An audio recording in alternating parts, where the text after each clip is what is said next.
नमस्कार दोस्तों, मेरा नाम है रंजीत और स्वागत है आप सभी का आरके सिविल पाठशाला यूट्यूब चैनल पर।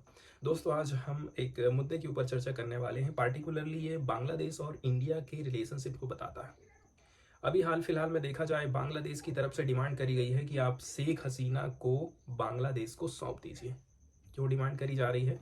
क्योंकि शेख हसीना के ऊपर बहुत सारे आरोप लगाए गए हैं। जैसे कि जब प्रदर्शन स्टूडेंट लोग कर रहे थे तो उस समय में प्रदर्शनकारियों की हत्या के आरोप लगाए गए हैं, उनको प्रताड़ित करने के आरोप लगाए गए हैं। इसके अलावा भी और कुछ जुर्म हैं जो कि उनके खिलाफ दायर करे गए हैं। अब बांग्लादेश की सरकार चाहती है कि उनके खिलाफ केस यहाँ पर चलेगा। जो भी डिसीजन आएगा उसको देखा जाएगा, इसके हिसाब से उनको सजा का प्रावधान होने वाला है। अब यहाँ पर एक चीज हमको ये समझना है कि जैसे बांग्लादेश से कोई व्यक्ति ने अपराध किया है और फरार हो गया है, तो फरारी का आरोप ही शेख हसीना के ऊपर लगाया जा रहा है कि वो फरार हो गई हैं। अब कोई व्यक्ति फरार हो गया है, अब वो उस देश में है ही नहीं, तो नॉर्मली ज़्यादातर जो देश हैं उनमें ये प्रावधान है कि भाई यदि कोई आपके देश में है ही नहीं तो आप उसके खिलाफ में केस कैसे करके चलाएंगे। कहीं कहीं ये हो सकता है कि उसके बदले में मतलब शेख हसीना अपने बदले में एक वकील वहां पर खड़ा कर देंगी। ये एक ऑप्शन हो सकता है, लेकिन ये जो चीज़ है उतनी ज़्यादा कहना चाहिए कामयाब नहीं होने वाली है। अब हम बात कर लेते हैं भारत की। जैसे कि हमने यदि उनको शरण दिया है तो हम हमेशा से यही चाहेंगे कि शेख हसीना सेफ रहे। तो भारत के पास में कौन कौन से ऑप्शंस हैं, बांग्लादेश के कौन कौन से कानून हैं जो कि इस प्रकार के अपराधियों के लिए सजा का प्रावधान करते हैं, इंटरनेशनल कानून कौन कौन से हैं और भारत के पास में कौन कौन से कानून मौजूद हैं जिसके माध्यम से हम शेख हसीना को सिक्योरिटी प्रोवाइड कर सकते हैं, इसके ऊपर आज हम डिटेल में चर्चा करने वाले हैं। तो चलिए दोस्तों, शुरुआत करते हैं इस आर्टिकल की जो कि बांग्लादेश और भारत के रिलेशनशिप को बताता है। अभी हाल फिलहाल में हम देखेंगे कि बांग्लादेश में तख्ता पलट हुआ था।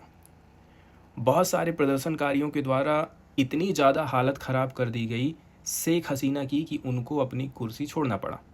इसके पीछे वहाँ की आर्मी, इसके अलावा अपोजिशन पार्टी का सपोर्ट रहा था इन प्रदर्शनकारियों का। ऐसा इस कारण से संभव हो पाया।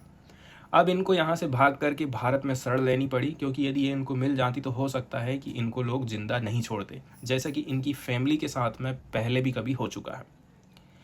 अब बांग्लादेश हमसे डिमांड कर रहा है कि आप शेख हसीना को बांग्लादेश को सौंप दीजिए। हम उनके ऊपर केस चला रहे हैं, उनकी उपस्थिति यहाँ पर होना बहुत ज़्यादा ज़रूरी है।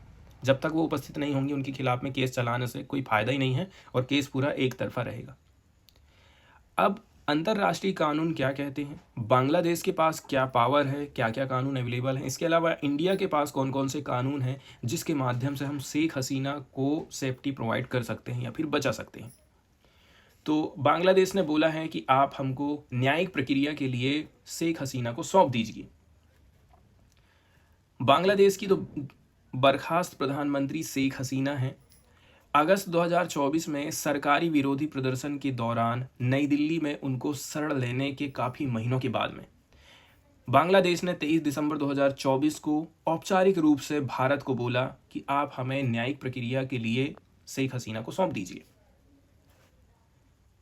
यहाँ पर एक चीज़ और बात है कि भाई हमसे जो डिमांड करी गई थी वो ऐसी करी गई है कि देखिए, आने वाले टाइम पीरियड में हम भारत के साथ में रिलेशनशिप को निष्पक्षता, समानता और गरिमा पर आधारित करना चाहते हैं। ऐसा उनकी तरफ से बोला गया था। किसकी तरफ से? भारत के विदेश सचिव की बांग्लादेश यात्रा से पहले ये बात करी गई थी। बांग्लादेश के मुख्य सलाहकार के प्रेस सचिव ने ये बात कही थी। इससे क्या होगा, हमारे और बांग्लादेश के जो संबंध हैं वो और भी ज़्यादा पुनर्जीवित हो जाएंगे। जैसे पहले चल रहे थे वैसे ही अभी भी हमारे रिलेशनशिप होने वाले हैं। अब यदि हम बात कर लें शेख हसीना के ऊपर क्या क्या आरोप लगाए गए हैं, तो देखिए, जब प्रदर्शनकारी प्रदर्शन कर रहे थे तो उस समय में बहुत ही बुरी तरीके से प्रदर्शन को दबाया जाता है। प्रदर्शन को दबाया गया है और किसी के साथ में यदि अत्याचार हुआ है तो उन लोगों ने एफआईआर दर्ज की है। उसी की सुनवाई होने वाली है शेख हसीना को लेकर के। पहले नंबर की बात यह है, इनको फरार घोषित कर दिया गया है। क्या बोला गया है कि शेख हसीना फरार हो गई हैं अपराध करके। श्रीमती हसीना को 5 अगस्त 2024 को ढाका छोड़ने के बाद आत्मसमर्पण नहीं करने पर फरार घोषित बांग्लादेश ने कर दिया है। 13 अगस्त 2024 को उनके और उनके जो अन्य पूर्व सहयोगी हैं उनके खिलाफ में भी एफआईआर दर्ज किया गया है। विरोध प्रदर्शन में शामिल लोगों को, मतलब छात्रों को मारा पीटा जाना, जान से मारा जाना, इसके अलावा सैकड़ों प्रदर्शनकारियों के साथ में दुर्व्यवहार और हत्या का आरोप लगाया गया है। मतलब नरसंहार और मानवता के खिलाफ अपराध करार दिया गया है बांग्लादेश की तरफ से। इसके अलावा वहाँ की जो राज्य सरकार है, वहाँ की जो सरकार है ना, अभी फैक्ट को, सबूत को और भी ज़्यादा जुटाने में जुड़ी हुई है। अब ढाका में भी अंतर्राष्ट्रीय अपराध न्यायाधिकरण बनाया गया है। ये ढाका में भी इंटरनेशनल ट्रिब्यूनल, क्रिमिनल ट्रिब्यूनल बनाया गया है। इसने बोला है कि 17 अक्टूबर को हसीना और 45 अन्य व्यक्ति, जिसमें पूर्व कैबिनेट मंत्री, सलाहकार, सैन्य और सिविल के अधिकारी भी शामिल हैं, इनके खिलाफ वारंट जारी किया गया है। अब 18 नवंबर को ये जो ट्रिब्यूनल है, इसने जांच प्राधिकरण को 1 महीने का टाइम दिया था। जांच की जो एजेंसी है उसको क्या बोला कि आप 1 महीने के भीतर में, मतलब 17 दिसंबर 2024 तक आप जांच पूरी कर लीजिए, ठीक है। इसके बाद आप आरोप पत्र दाखिल करेंगे। अब यहाँ पर दिक्कत ये हो गई है कि शेख हसीना इस देश में नहीं है, मतलब बांग्लादेश में नहीं है। कैसे करके उनके खिलाफ में मुकदमा चलाया जाएगा, यहाँ पर क्वेश्चन ये खड़ा हो जाता है। सामान्य कानून वाले देशों में किसी आरोपी की अनुपस्थिति में मुकदमा चलाया नहीं जा सकता है। मतलब शेख हसीना नहीं है तो आप मुकदमा कैसे करके शुरू कर लोगे। इस मामले में मुकदमे की शुरुआत के लिए हसीना को अदालत में शारीरिक रूप से या फिर वर्चुअल रूप से उपस्थित होना अनिवार्य है। 2 चीज़ें हैं तो मुकदमा चालू हो सकता है, या तो वीडियो कॉल के माध्यम से, या तो फिर शेख हसीना को खुद वहाँ जाना पड़ेगा। कहीं कहीं कुछ जो कोर्ट होते हैं वहाँ पर वकील भी रख सकते हैं आप। जैसे शेख हसीना नहीं जाती हैं तो बोल देंगी मेरे बदले में ये वकील जा रहा है। लेकिन हमारे जैसे देशों में इस प्रकार की कोई चीज़ हो रही है तो ये विवादास्पद हो सकती है, मतलब उतनी ज़्यादा ये कारगर साबित नहीं होने वाली है।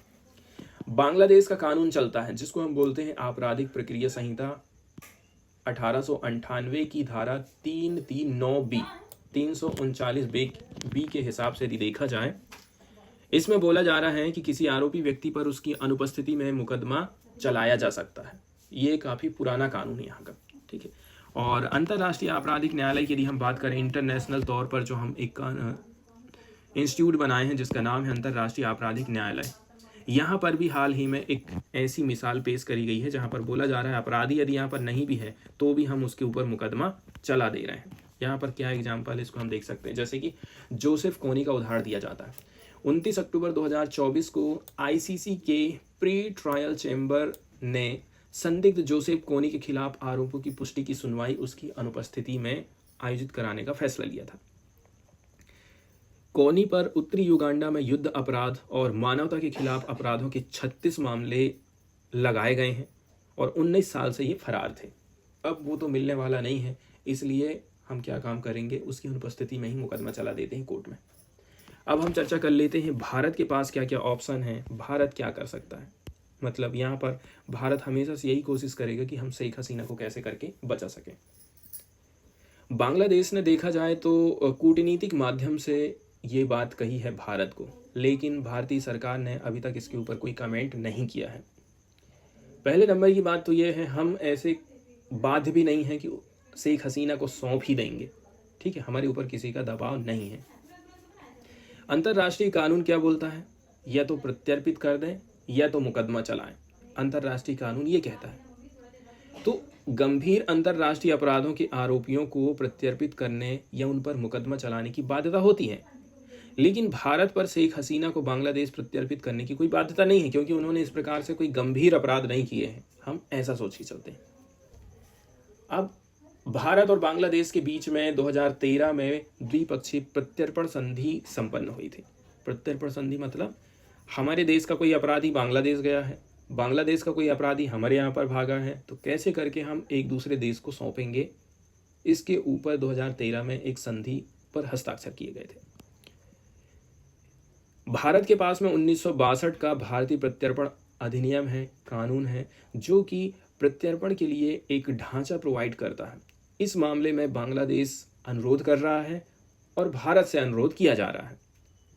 1962 का कानून भारत के लिए 2 चीज़ प्रोवाइड कर रहा है।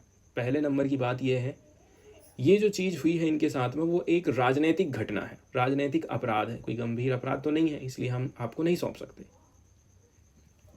लेकिन ये बात भी हमको उतना ज़्यादा ठीक नहीं लगता है, क्योंकि शेख हसीना के शासन के दौरान अत्याचार, गायब करना, अमानवीय कृत्यों की रिपोर्ट अंतर्राष्ट्रीय संगठनों ने पहले से ही करी है। इसके बाद हम बात करते हैं न्यायिक जांच का अधिकार। ठीक है, अब सामान्य कानून वाले देशों में जैसे हम बांग्लादेश को सौंपेंगे कि नहीं सौंपेंगे, प्रत्यर्पण कार्यपालिका का विवेक अधिकार होता है, मतलब भारत की संसद के पास ये पावर है। लेकिन ये प्रथा अब व्यापक रूप से समर्थन नहीं रखती है, क्योंकि ये पॉलिटिकल वाली चीज हो जाती है। अब भारत कैसे करके उनको बचाएगा? भारत कहता है, हमारे यहाँ पर आर्टिकल 20 और 21 है। सुप्रीम कोर्ट ने कहा है कि गैर नागरिक भी, बांग्लादेशी लोग भी आर्टिकल 21 के अंतर्गत सुरक्षा पाने के हकदार हैं। ऐसा नहीं कि आप भारतीयों को ही बस सुरक्षा प्रोवाइड करेंगे, भारत उनकी उम्र, स्वास्थ्य, मानव अधिकारों को देखते हुए उनकी सुरक्षा सुनिश्चित कर सकता है। इसके अलावा हो सकता है कि भारत बोल दे, जैसे कि हम उनको नज़रबंद करके रखें, कोई उनके ऊपर हमला नहीं कर सकता है, उनकी जान सुरक्षित है, आप वीडियो कॉन्फ्रेंसिंग के माध्यम से लड़ाई लड़ सकती हैं कोर्ट में, ऐसा भारत बोल सकता है। इस दौरान बांग्लादेश की एजेंसियों को उनसे जांच में सहयोग का अवसर दिया जा सकता है। ठीक है।